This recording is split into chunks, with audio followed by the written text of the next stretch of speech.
Buenas noches, queridos hermanos, ¿cómo están? Que el Señor les bendiga. Ya estamos aquí en el templo principal de la iglesia, casa de oración desde la iglesia juvenil, para compartir un nuevo mensaje de parte del Señor. Este mensaje no va a durar más de 20-25 minutos, así que yo te animo a que prestes atención, que todos tus sentidos estén centrados en lo que Dios quiere decirte y enseñarte en esta noche. Yo te invito a que inclinemos nuestros rostros.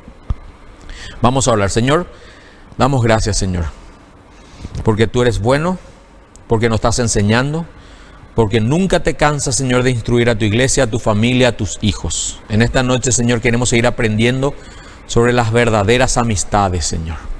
Queremos aprender, Dios mío, a caminar y a construir buenas amistades. ¿Por qué, Señor? Porque eso va a hacer, Señor, que nos una también a un buen relacionamiento de noviazgo y también a un buen matrimonio, Señor. Tu iglesia, tu casa ha sido afectada, Señor, por malas decisiones. Por eso, Señor, queremos aprender estos principios que yo sé que provienen de ti. Te pedimos esto en el nombre de Jesús. Amén. Hermanos, así como estamos orando, hoy vamos a tratar una segunda parte de lo que ya habíamos hablado la semana pasada.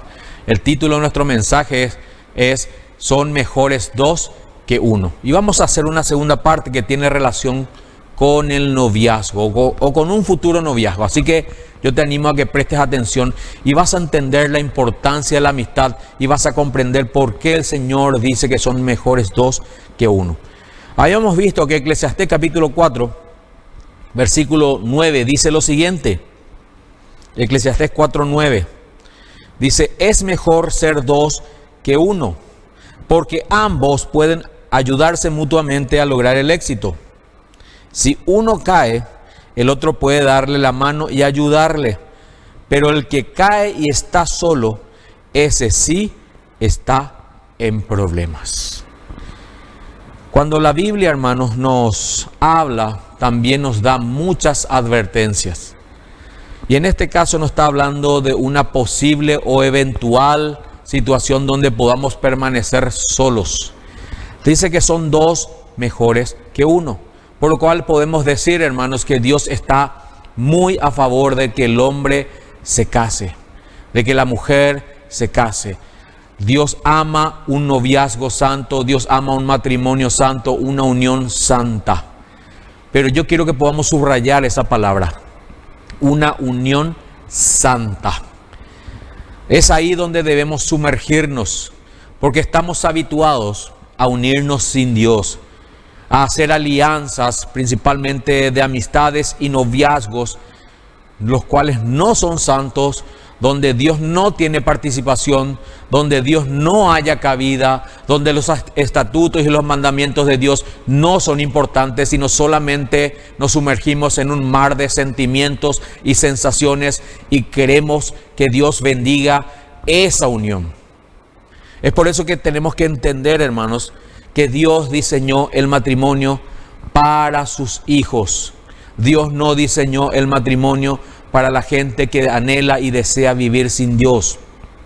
La institución del matrimonio es una institución santa. Y todo aquel que intente vivirla sin Dios fracasará. Todo aquel que todavía se predisponga a hacer su voluntad y base todo su relacionamiento solo en sentimientos, va a fracasar rotundamente. La Biblia, hermanos, dice que son mejores dos que uno, por lo cual debemos discernir que Dios está a favor de un matrimonio. Pero volvamos a mencionar un matrimonio santo, un matrimonio consagrado para Dios. Ciertamente cuando nos unimos a alguien, los sentimientos están a flor de piel, es natural, pero esos sentimientos no deben guiar nuestros pasos, no deben guiar nuestras decisiones, porque ahí es donde Dios se aparta de nosotros y comenzamos a hacer nuestra vida a nuestra manera, como muchas veces, y eso va encaminado a ser un fracaso. Yo quiero que me acompañen, vamos a estudiar un principio bíblico sobre el noviazgo, sobre la amistad en el noviazgo. Está ahí en Génesis capítulo 24, versículo 1. Y vamos a ver un principio muy interesante. Dice así, Génesis 24, 1. Abraham ya era un hombre muy anciano y el Señor lo había bendecido en todo. Cierto día, Abraham le dijo a su siervo más antiguo, el hombre que estaba a cargo de su casa: haz un juramento poniendo tu mano debajo de mi muslo. Jura por el Señor, Dios del cielo y de la tierra, que no dejarás que mi hijo se case con una de esas mujeres cananeas, mujeres que no conocían a Dios, sino que vuelve a mi tierra natal, donde están mis parientes, y encuentra allí una esposa para mi hijo Isaac. El siervo preguntó: ¿pero qué pasaría si no puedo encontrar a una joven que esté dispuesta a viajar tan lejos de su casa? ¿Debería entonces llevar allí a Isaac para que viva entre sus parientes y de la tierra de donde usted proviene? No, contestó Abraham, procura no llevar a mi hijo allí, pues el Señor, Dios del cielo, quien me sacó de la casa de mi padre y de mi tierra natal, prometió solemnemente dar esta tierra a mis descendientes. Él enviará a su ángel delante de ti y se encargará de que encuentres allí una esposa para mi hijo. Vamos a compartir hasta ahí antes de avanzar en este mensaje y vamos a ver algo interesante, hermanos. Abraham dice que había dado una instrucción a su siervo Eliezer. Esta instrucción era que no permita que le haga un juramento donde no le permita a Isaac casarse con una mujer que no conozca a Dios. En 1 Corintios 6:14, la instrucción bíblica dice: no te unas a yugos desiguales con los incrédulos. Es una instrucción puntual. No te unas ni en amistad, mucho menos en noviazgo, y ni decir en el matrimonio, porque el matrimonio debe ser santo. Y esta palabra y este mensaje que estamos tratando hoy es para vos, joven. Es exclusivamente para vos que estás soltero, que estás soltera, que aún no has tomado la decisión. Y medita en esto. Todo relacionamiento se inicia con la amistad. Así que ten cuidado de qué clases de amistades estás escogiendo. Dice versículo 8. Si ella no está dispuesta a regresar contigo, entonces quedarás libre de este juramento que haces hoy conmigo, pero bajo ninguna circunstancia llevarás a mi hijo allí. Dice el versículo 9, entonces el siervo hizo un juramento poniendo su mano debajo del muslo de su señor Abraham y juró seguir sus instrucciones. Después tomó 10 de los camellos de Abraham y los cargó con toda clase de regalos valiosos de parte de su señor y viajó hasta la tierra lejana de Aram Naharaim. Una vez allí se dirigió a la ciudad donde se había establecido Nacor, hermano de Abraham. Hizo que los camellos se arrodillaran junto a un pozo justo a las afueras de la ciudad. Era la caída de la tarde y las mujeres salían a sacar agua. Dice el versículo 12: oh Señor, Dios de mi amo Abraham, oró, te ruego que hoy me des éxito y muestres amor inagotable a mi amo Abraham. Aquí me encuentro junto a este manantial y las jóvenes de la ciudad vienen a sacar agua. Mi petición es la siguiente: yo le diré a una de ellas, por favor, deme de beber de su cántaro. Si ella dice, sí, beba usted, y también daré de beber a sus camellos, que sea ella la que has elegido como esposa para Isaac. De esa forma sabré que has mostrado amor inagotable a mi amo. Hermanos, este es el principio sobre el cual debemos fundamentar una futura relación de amistad y de noviazgo: la oración. La oración es la base. La oración es el fundamento, es el cimiento sobre el cual nosotros debemos construir una futura relación de amistad con vistas al noviazgo. Ahora yo te pregunto, ¿estás orando por tu futuro esposo? ¿Estás orando por tu futura esposa? Penosamente debemos decir que la iglesia se ha olvidado de este principio. La iglesia moderna anda corriendo detrás de los afanes de este siglo, atrás de los afanes de esta vida, y se ha olvidado de este principio. Por eso que muchos jóvenes se han casado mal. Hay generaciones de jóvenes cristianos, hermanos, que han vivido dentro de la familia de Dios, que han tomado malas decisiones y se han unido mal. La primera generación de jóvenes cristianos son aquellas que se mueven por sus sentimientos, solamente por lo que sus ojos ven, solamente por una belleza física, solamente por lo que sienten en el corazón, por las sensaciones emocionales que sienten hacia una persona. Esa generación de cristianos ha garantizado su fracaso matrimonial. Y muchos se han unido así. Muchos de nosotros nos hemos unido meramente por sentimientos o por atracción física o por lo que nuestros ojos veían, solamente mirando lo que el mundo mira, olvidándonos de este principio. Fíjense que aquí dice el siervo de Abraham, dice en el versículo 12 que oró al Señor. Dice: oh Señor, Dios de mi amo Abraham, oró. La oración es el fundamento. Y esto, como padres, y me dirijo a ustedes padres, debemos enseñar a nuestros hijos, aún desde pequeños. No importa la edad que tengan, que ellos oren por un futuro marido, por una futura esposa, que sean conscientes de que sea Dios el que da a los cónyuges, para que tengan un matrimonio realmente bendecido por Dios, una unión santa. La segunda generación es aquella que se ha basado, esa generación de cristianos que se ha basado solamente en un conocimiento racional e intelectual de la palabra. Saben que deben orar, saben que deben casarse con cristianos o con cristianas, saben que deben unirse dentro de la familia de Dios, que no pueden unirse a yugos desiguales. Lo saben, intelectualmente lo saben, pero tampoco han orado. Tampoco han sometido su voluntad y sus sentimientos dentro de la iglesia, aún siendo cristianos, a la voluntad de Dios. Porque la voluntad de Dios implica renuncias a nuestro yo, renuncias a nuestra carne, renuncias a nuestro ego. Esta segunda generación es una generación que conoce la Biblia, la conoce de tapa a tapa. Se han convertido maestros de leyes que ni siquiera ellos realmente conocen la profundidad. Pero que, como conocemos la Biblia, como nosotros sabemos lo que dicen las Escrituras, nos confiamos y actuamos igual que la gente del mundo, olvidándonos de la dependencia de Dios. Esta segunda generación es la peor. Generación de cristianos que se han llenado de conocimiento teológico y teórico, conocimiento intelectual, pero que no produce fruto en sus vidas.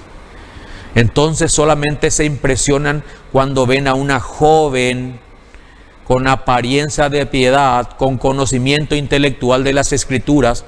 Son teólogas de uñas largas, pero no tienen el carácter de Cristo.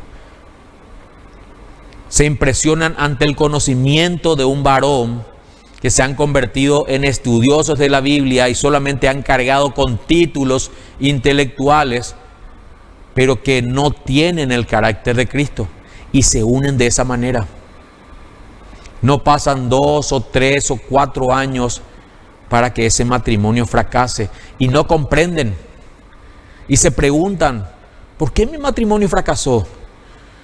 ¿Por qué hay una generación de jóvenes cristianos? No estoy hablando ni siquiera de adultos cristianos, sino jóvenes cristianos que han destrozado sus matrimonios, porque se han olvidado de este principio.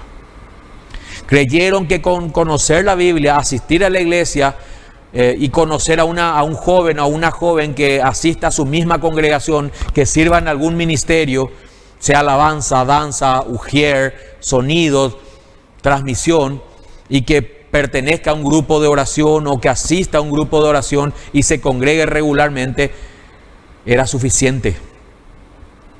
Se confiaron. Fueron negligentes en la oración.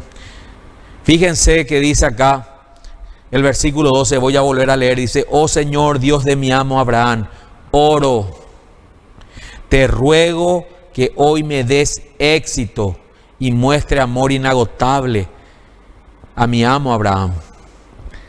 Dice el 13, aquí me encuentro junto a este manantial. Fíjense esta oración sencilla pero sincera. Dice, aquí me encuentro junto a este manantial. Y las jóvenes de la ciudad vienen a sacar agua. Fíjense que todas formaban parte de la parentela de Abraham. Y dice que habían muchas, las jóvenes de esta ciudad, todas estaban trabajando. Pero fíjense, hermanos, cómo es importante la oración. A veces estamos en una congregación donde todos parecemos santos, donde todos, y podemos serlo, donde todos manifestamos frutos, pero nos olvidamos que Dios es el que da a nuestro futuro cónyuge. Es Dios, no somos nosotros, es Dios el que tiene que darte. Y ahí nos va a jugar en contra, o te va a jugar en contra, joven, tu ansiedad. Pero si tu ansiedad te gana y tomas la decisión solamente porque se congrega o conoce a cabalidad la Biblia, pero no es de Dios, entonces tu matrimonio va a fracasar, al igual que muchos. El matrimonio que prospera es el matrimonio que Dios une, no el matrimonio que nosotros escogemos unir. Por eso tenés que tener muy en cuenta lo que te dicen tus padres. Tenés que tener muy en cuenta lo que te dicen tus líderes en la iglesia. Por eso que es necesario que vos tengas en cuenta lo importante que es la oración. Pero no es una oración pidiendo por aquel que a vos te gusta, aquella que a vos te gusta, sino es una oración sincera. Podés decirle a Dios, me gusta a él, me gusta a ella, pero yo quiero hacer tu voluntad. Si querés ser feliz y cumplir los propósitos de Dios, la oración es fundamental. No te olvides de este propósito. Aunque digas hoy en tu corazón, yo no me quiero casar, esa es tu voluntad. Vos tenés que conocer cuál es la voluntad de Dios. ¿Qué es lo que Dios quiere para tu vida? Nosotros no somos dueños de nuestra vida. Somos siervos de Dios. Y nuestra vida fue comprada por Cristo, dice la palabra de Dios. Estos principios son para vos, joven cristiano. Los cristianos nunca van a entender estos principios. Ellos se guían por su carne, por sus sentimientos, por sus emociones. Y así van cambiando de pareja y así van fracasando en sus relacionamientos hasta que al fin dicen nada sirve y se llenan de amargura y terminan solos sus días. Sencillamente porque no han discernido que hicieron su propia voluntad y nunca han orado sinceramente a Dios para conocer la voluntad del Padre. Dice el versículo 14, fíjense cómo esta sencilla oración es poderosa. Mi petición es la siguiente, dice. Yo le pediré a una de ellas, por favor, deme de beber de su cántaro. Y fíjense que pide acá este siervo una señal. Dice, si ella dice, sí, beba usted, y también daré de beber a sus camellos, que sea ella la esposa que has elegido como mujer para Isaac. De esa forma sabré que has mostrado amor inagotable para mí. Ahora, atiendan bien. Ha llegado el tiempo en el cual tal vez ya llegó el momento para que te unas. Y así como ya habíamos hablado en alguna oportunidad, no es tan importante conocer quién es la persona como saber cuál es el tiempo de Dios. Voy a volver a repetir esta frase. No es tan importante conocer quién es la persona que Dios te da como conocer cuál es el tiempo que Dios ha determinado para que te cases. Porque muchas veces vas a encontrar personas que tienen todas las aptitudes y los atributos que Dios demanda para un futuro esposo, para una futura esposa, pero no es el tiempo. Entonces lo prioritario es conocer cuál es el tiempo. Fíjense que Abraham le dijo, yo ya estoy viejo y este es el tiempo que mi hijo debe casarse. Entonces el padre o tus padres deben determinar cuál es el tiempo. ¿Vas a hablar con tus padres? Y no puedes decir que es el tiempo para que inicies un noviazgo si tenés 14 o 15 años. Ese no es el tiempo, es evidente. te unís a un chico de tu misma edad, es evidente que no es de Dios. Ni 16 ni 17 años para iniciar una relación. No hay una edad exacta, pero sí hay un tiempo exacto de Dios. Y generalmente es cuando alguien puede sostener espiritualmente su casa, principalmente los varones, luego físicamente y también emocionalmente su hogar. No es cuando yo quiero, no es cuando mi carne me dice, no es cuando mis sentimientos me dicen. Es natural, te van a gustar las chicas, te van a gustar los muchachos, algún hermano, una hermana, pero en oración debes entregarle a Dios. ¿Es el tiempo, Señor? ¿No es el tiempo, Señor? No estoy trabajando, entonces no es el tiempo. Estoy estudiando y me faltan 3 años, no es el tiempo. Una relación de noviazgo larga tiende a fracasar con el tiempo. Tiene que haber demasiada consagración, demasiada afinidad, demasiados cuidados para que esa relación no fracase. Generalmente las relaciones largas terminan en el primero o segundo año de matrimonio, por eso las relaciones largas no sirven. Y algunos ni llegan al altar, ¿eh? Algunas relaciones de noviazgo que han pasado años ni llegan al altar. Se cortan en el proceso, se cortan por el camino. Con el famoso argumento, no era de Dios. Pero se dieron cuenta tarde, se dieron cuenta al final, cuando debieron darse cuenta al principio. ¿Por qué no se dieron cuenta al principio? Porque no querían hacer la voluntad de Dios ni buscaban en oración.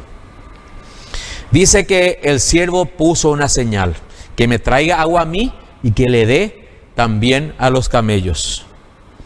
Entonces dice versículo 15, antes de terminar su oración, sigue hablando sobre la importancia de la oración, vio a una joven llamada Rebeca. Qué interesante esto, hermanos, ¿eh? Fíjense que por lo visto este siervo estaba orando con los ojos abiertos. O sea, no había cerrado los ojos, dice, porque antes de terminar su oración, vio. Quiere decir que estaba observando y estaba orando. ¿Cuántas veces has hecho esto, joven? Pero de una forma carnal. A veces, tal vez, o quizá le miraste a otra joven y ahí en tu mente le decía, Señor, que sea ella. Señor, que sea él. ¿Verdad? ¿O no te ha ocurrido eso? Yo estoy seguro que en esta iglesia no ocurre, tal vez ocurra en otra iglesia. Acá nosotros oramos correctamente. Es más, cerramos los ojos para orar. Eliezer dice, hermano, que estaba orando con los ojos abiertos y antes de terminar la oración le llamó la atención una joven llamada Rebeca. Dice que salía con su cántaro al hombro, versículo 15. Ella era hija de Betuel, quien era hijo de Nacor, hermano de Abraham y de Milca, su esposa. Dice el 16, Rebeca era muy hermosa y tenía edad suficiente para estar casada. Qué interesante es esta reflexión, ¿verdad, hermanos? O esta acotación. Tenía edad suficiente para estar casada. Y volvemos a lo anterior. No podés decir con 13, 14, 15, 16 años, ya estoy preparado para casarme, ya estoy preparada para casarme. Dice que Rebeca tenía la edad suficiente. Fíjense también qué interesante, hermanos, cómo no revela qué edad tenía Rebeca, sino solamente dice que tenía una edad suficiente. Dice, pero aún era virgen. Ella descendió hasta el manantial, llenó su cántaro y volvió a subir. Rebeca, aparte de ser hermosa, que es importante que haya atracción física, dice que tenía edad suficiente para casarse y también resalta algo muy interesante. Dice que era virgen. Y no voy a entrar en conjeturas sobre la virginidad, sino solamente lo que la Biblia dice. Una mujer virgen, un hombre virgen, es alguien que se ha preparado durante toda su vida para hacer la voluntad de Dios. Voy a repetir nuevamente eso. Un cristiano virgen, una cristiana virgen, es alguien que se ha guardado no para vos, sino para Dios. Porque a veces tenemos este concepto, me estoy guardando para mi marido. No, me estoy guardando para Dios. Es con Dios tu relación primordial. Es con Dios, no es con ningún hombre, no es con tus padres, es con Dios. Dice que ella era virgen, dice que descendió hasta el manantial, llenó su cántaro y volvió a subir, dice el 17. Entonces el siervo corrió hasta alcanzarle y le dijo: por favor, deme de beber un poco de agua de su cántaro. Sí, mi señor, beba, respondió ella. Enseguida bajó su cántaro del hombro y le dio de beber. Después de darle de beber, dijo: también sacaré agua para sus camellos y les daré de beber hasta que se sacien. Y dice el versículo 20: así que de inmediato vació su cántaro en el bebedero y volvió corriendo al pozo a sacar el agua para todos los camellos. El siervo la observaba en silencio mientras se preguntaba si el Señor le había dado éxito en su misión. Esta es una tremenda historia, hermanos. Es una tremenda historia que tiene este principio. Ora por tus amistades. Ora para que tus amistades sean santas. Ora para que vos estés preparada para el tiempo del Señor. Todo el mundo se quiere casar. Es natural que un joven se quiera poner de novio, quiera iniciar una relación mirando un futuro matrimonio. Y no está mal. El problema está que lo hacemos en la carne. El problema está que nosotros muchas veces nos olvidamos que hay preceptos y estatutos de Dios. Si tenés el deseo de iniciar una relación de noviazgo, inicia con una buena amistad. Pero si tenés el deseo que esa amistad sea verdaderamente santa, ora al Señor. Pide señales al Señor. Dile al Señor que Él haga esto, que Él haga aquello, que se comporte de esta manera, que ella se comporte de esta manera. Ora, que tu oración esté sujeta a lo que el Señor vaya haciendo en tu vida, porque la oración es lo que va a hacer que tu voluntad y tus sentimientos se sometan a los propósitos de Dios. Y vas a tener una amistad bendecida, vas a tener un noviazgo bendecido y un matrimonio exitoso. Ahí podrás decir: son mejores dos que uno. Amén, mi hermano. En esta noche yo quiero animarte con esta palabra. El Señor no se olvida ni deja de escuchar ninguna de las oraciones de sus hijos. Inclina tu rostro en esta noche. Yo te animo a que, si no has cumplido con estos principios, si ya has iniciado una relación de noviazgo equivocadamente y sufriste el dolor, porque yo sé que muchos han sufrido el dolor porque han iniciado relaciones de noviazgo que no eran de Dios, sino eran nacidos y fundamentados en sus emociones y en su carne, y eso trajo dolor a tu vida. Dile al Señor: perdóname, Señor, porque yo he iniciado relaciones de noviazgo de esta manera. Y ahora entiendo por qué sufrí. Ahora entiendo por qué fracasé. No porque ningún hombre, Señor, no se merezca mi amor. No porque todas las mujeres sean iguales. No. Fue porque yo, Señor, me equivoqué. Yo inicié y tomé un compromiso fuera de tu tiempo, fuera de tus preceptos, fuera de tus fundamentos. Jamás te consulté. Y no solamente jamás te consulté, Señor, sino que desobedecí a mis padres, deshonré su voluntad, sus consejos, deseché, Señor Padre Celestial, todo lo que ellos me enseñaron y sufrí las consecuencias. Por eso te pido perdón, pide perdón al Señor en esta noche. Y si aún no has iniciado una relación de noviazgo, yo quiero decirte que estás en la mejor etapa, en el mejor momento, en la mejor situación. Ora al Señor. Ora para que tus amistades sean verdaderas. Ora en todo momento, y si te gusta a alguien, no obedezcas a tus sentimientos, sino someta tus sentimientos a Dios. Y dile al Señor que haga esto si es tuyo, que haga aquello si es tuyo. Muéstrame si es el tiempo para que yo me case. Enséñame a sujetarme a tu voluntad, porque quiero tener un matrimonio bendecido y quiero que mi matrimonio te honre a ti. Señor, te damos gracias. Gracias por tu palabra, gracias por este principio. Gracias porque siempre estuvo en la Biblia, Señor. Siempre estuvieron en la Biblia, Señor, los consejos para ser felices. Y tú anhelas que tus hijos sean felices, que tengan buenas amistades, buenos noviazgos, buenos matrimonios. Señor, habíamos hablado de generaciones de jóvenes, Señor, que se casaron meramente por sus emociones y otros solamente por el intelecto, creyendo que conocían tus preceptos y tus mandamientos, pero olvidándose, Señor, de poner la oración y tu voluntad como fundamento de cualquier decisión que tomemos. Señor, esta noche yo te pido, Señor, que puedas salvar a los que aún no son salvos. Oro por esta generación de jóvenes que tú estás levantando aquí en la iglesia juvenil, en Casa de Oración. Que sea una generación que se mueva guiado por tu Espíritu Santo, no por sus emociones. Que sea una generación, Señor, que sepa someter, Señor, sus sentimientos a tu voluntad. Que tomen la decisión, Señor, de obedecerte y que crezcan juntos. Y Señor, aquí en tu casa, Señor, tú vayas guiando y ordenando, Señor Padre Celestial, a aquellos que van a servirte como matrimonio, dentro de un matrimonio santo. Gracias te doy por tu palabra en esta noche y te bendigo en el nombre de Jesús. Amén y amén. Mi querido hermano, que Dios te bendiga. Una vez más nos ponemos a disposición desde el liderazgo de la iglesia Casa de Oración de Ciudad del Este, principalmente desde el liderazgo de Iglesia Juvenil, para aconsejarte, para ayudarte en este caminar como joven. Recuerda que el tiempo de la juventud es el tiempo más corto. Toma las mejores decisiones y yo te aseguro que el Señor va a honrar tu fidelidad, dándote una vida bendecida, próspera y feliz. Que Dios te bendiga. Jesucristo es el Señor. Haznos uno en ti. Haznos uno en ti, Señor. Uno en ti.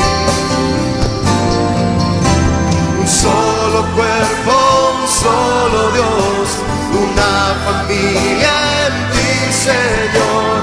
Haznos uno en ti, haznos uno en ti, Señor.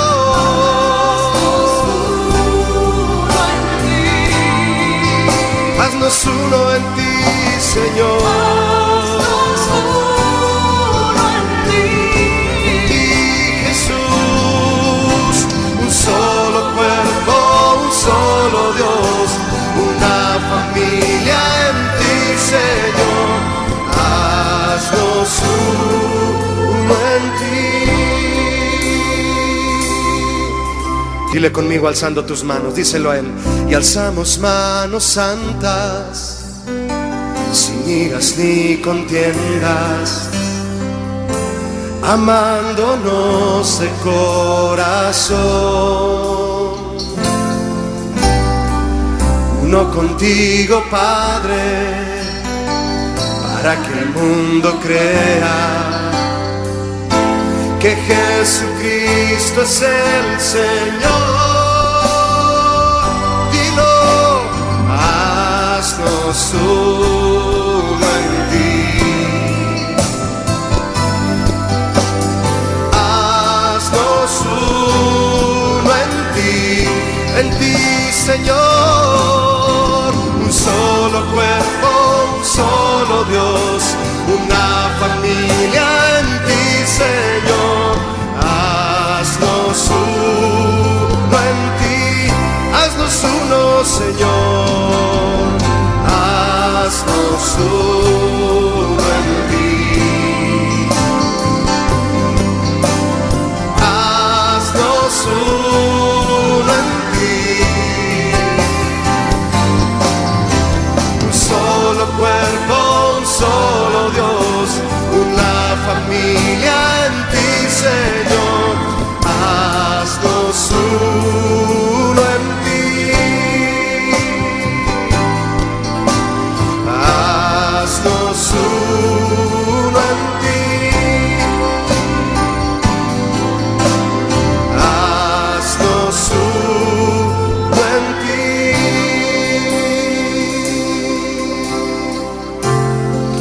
Somos uno en ti, Señor.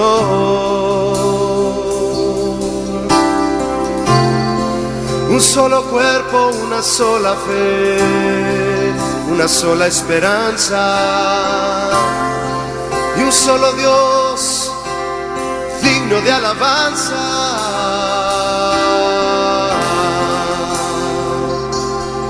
Somos uno en ti, Señor. Tú eres nuestro Padre Dios. Eres tú nuestro Padre Dios, eres tú.